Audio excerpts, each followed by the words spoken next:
Hey, welcome back to making my own tabletop RPG, Arcane Ugly. So, I've just solved my wand problem. Sounds weird, but yeah, here's my idea.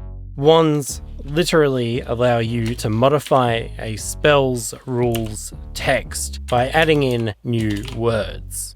Take the spell Crushing Sun, which creates a fast-rolling 15-foot stone bowl. Now, casting that spell with a wand of fire, you can add the adjective fiery anywhere you want in that text. Like here. Now that spell creates a fast-rolling, fiery 15-foot stone bowl. Pretty cool, right? Yeah, okay. So, obviously some spells won't benefit from certain adjectives, and that's okay. I think that's all part of it. But what I am really excited about is the rules of wands are clear, and it puts the power in the player's hands and gives them another tool to experiment with or spend time with to try to find interesting combinations. To me, that sounds like a really good mechanic, both for the player's fun and enjoyment, but also to avoid putting too much pressure on the games master to come up with cool, unique things all the time. Some more words come to mind for other wand types, words like invisible or explosive or unstable or grotesque, colourful, tiny or sticky. An adventurer using the Little Book of Big Summons by Ronan Firefists, they could summon a frog of D100 foot size, but because they are using a wand of combustion, now that adventurer can place the word explosive in that text. So they could make a D100 foot explosive frog, which is fantastic. Anyway, so not only have I been experimenting with wand functionality, but also wand lore too. Thanks to my friend Matt, who plays in this campaign as a vampire priest, he suggested that wands are from ancient tree people, which are probably now extinct because, well, yeah, people would want to hunt them for their wands. But because wands come from something living, it also suggests that wands might have some sort of sentience or life or memory, and are maybe shaped by the spells that are cast through them,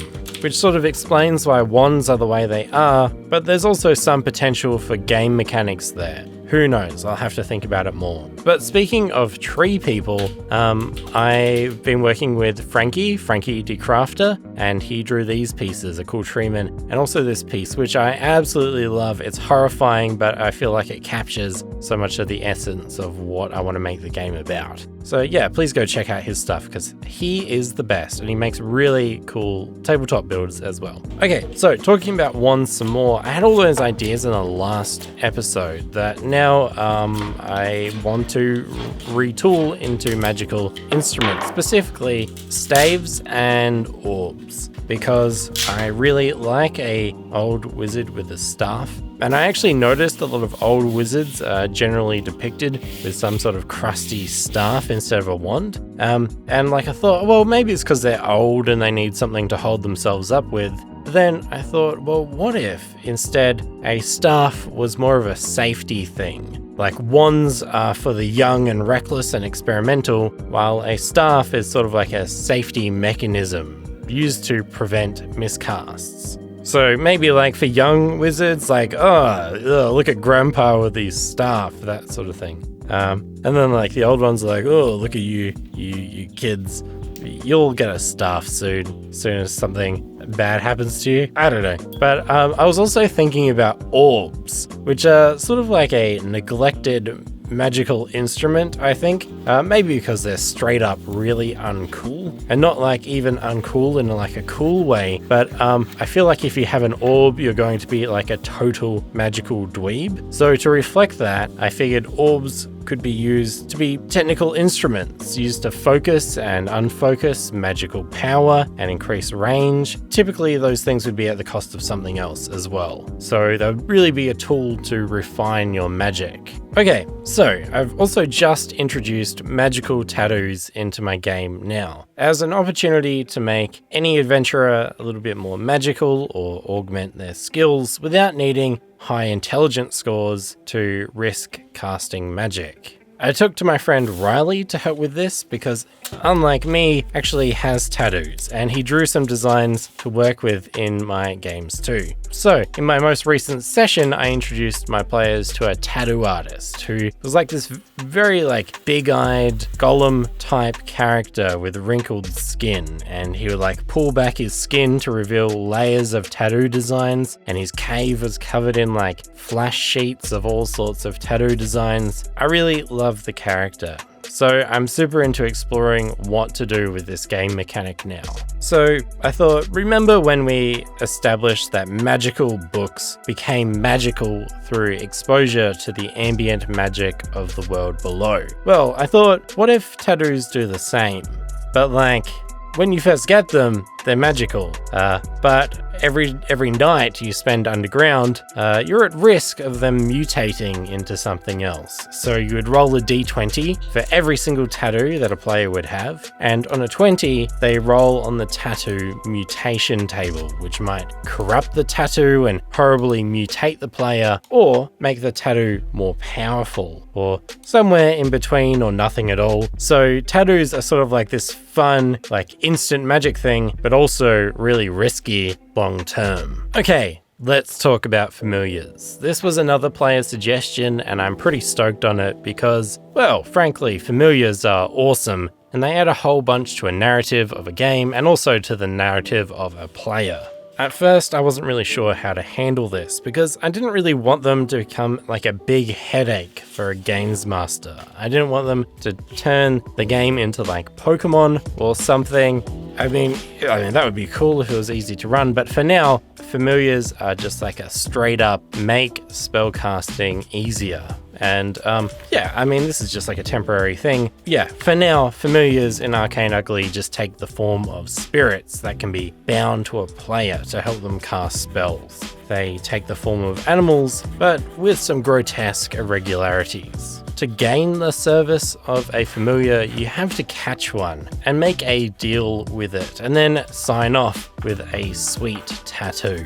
Familiars exist on a different plane of reality, so to catch one, you have to make a magic circle, which I am drawing right now, and then you have to place a tempting piece of arcane magic inside and wait. If you catch one and you can manage to strike a deal with it, probably in exchange for power or magic or treasures, will then be bound to you while existing on their own plane of reality, but the familiar can see what you see and assist with magic casting.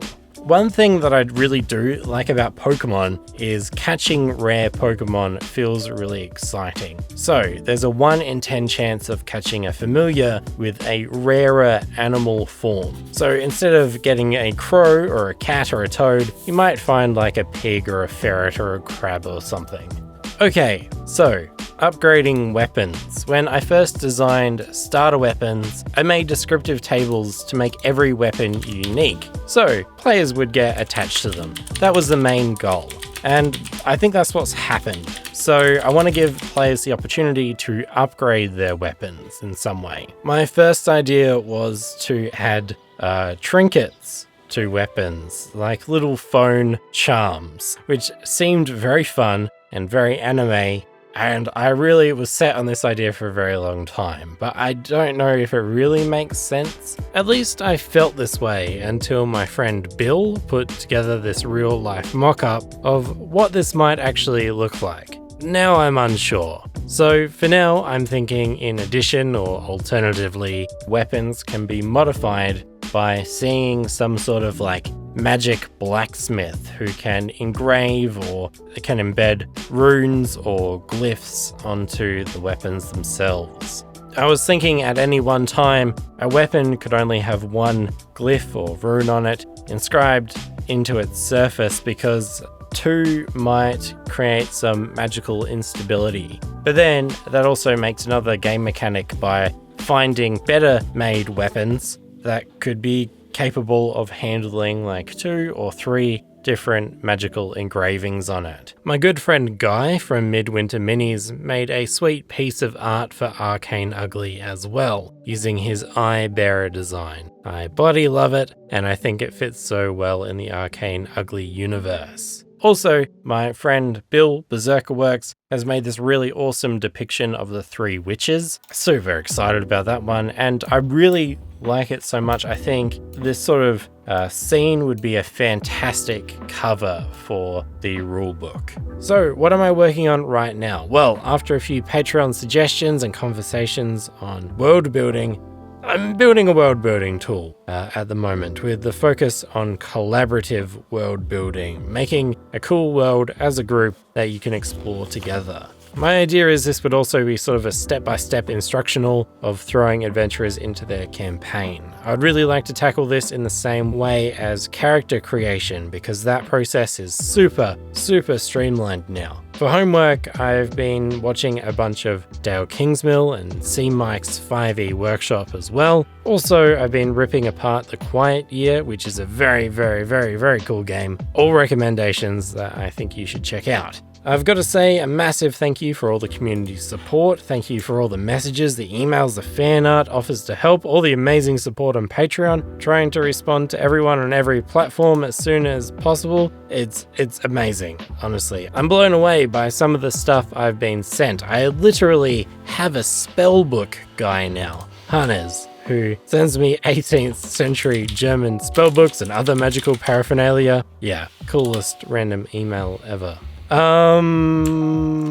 Okay, thank you. I'll see you in a bit. Alright, see you for Christmas, I guess. Bye!